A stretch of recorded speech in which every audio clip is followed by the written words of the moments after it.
پچھلی ویڈیوز میں ہم نے تقلید کا پورا موقف سمجھایا تھا، اب ذرا ترک تقلید کے نقصانات دیکھیں۔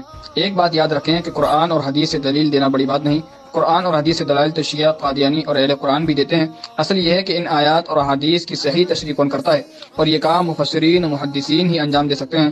بغیر مفسرین اور محدثین کے قرآن اور حدیث کو سمجھنا اکثر الحاد کی طرف لے جاتا ہے۔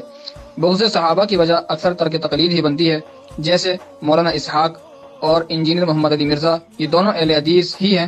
مرزا قادیانی بھی دجال تقلید کا منکر ہی تھا۔ قرآن میں اللہ تعالیٰ فرماتے ہیں، وہ کہیں گے کاش ہم سمجھتے اور سنتے تو آج جہنم میں نہ ہوتے۔ علماء نے اس آیت میں سنتے سے مراد مقلد کو اور سمجھتے سے مراد مجتہد کو لیا ہے، یعنی کاش ہم مجتہد ہوتے یا مقلد ہوتے۔ لہٰذا تقلید نہ کرنے والوں کے لیے قرآن نے جہنم کی وعید رکھی ہے۔ بخاری کی روایت ہے، منافق بندے کو قبر میں فرشتے ماریں گے اور مارتے ہوئے کہیں گے، نہ تو خود سمجھا اور نہ جاننے والوں کی اتباع اور تقلید کی۔ اللہ ہمیں ترک تقلید کے فتنے سے بچائے۔ کچھ محدثین جو مقلد تھے، علامہ ابن قیم رحمہ اللہ، جو غیر مقلدین کے نزدیک بہت معتبر ہیں، لکھتے ہیں امام بخاری، امام مسلم، امام ابو داؤد یہ سب حنبلی فقہ کے مقلد تھے۔ امام قسطلانی رحمہ اللہ لکھتے ہیں امام بخاری، امام شافعی رحمہ اللہ کے مقلد تھے۔ یہی بات شاہ ولی اللہ محدث دہلوی رحمہ اللہ صاحب بھی لکھتے ہیں۔ غیر مقلد عالم نواب صدیق حسن خان لکھتے ہیں امام مسلم، امام ترمذی اور امام نسائی یہ سب امام شافعی رحمہ اللہ کے مقلد تھے۔ غیر مقلد عالم عبدالرشید صاحب لکھتے ہیں ابن تیمیہ کے متعلق صحیح ہے کہ وہ حنبلی مذہب سے تھے۔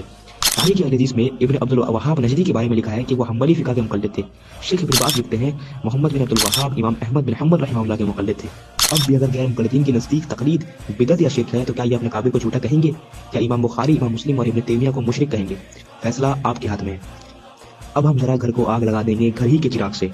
غیر مقلدین کے شیخ الکل میاں نذیر حسین دہلوی لکھتے ہیں اور جبکہ کل صحابہ رضی اللہ عنہ اور تمام مومنین کے قرون قول اولا میں اس پر اجماع ثابت ہوا ہے کہ کبھی ایک مجتہد کی تقلید کرتے اور کبھی دوسرے مجتہد کی۔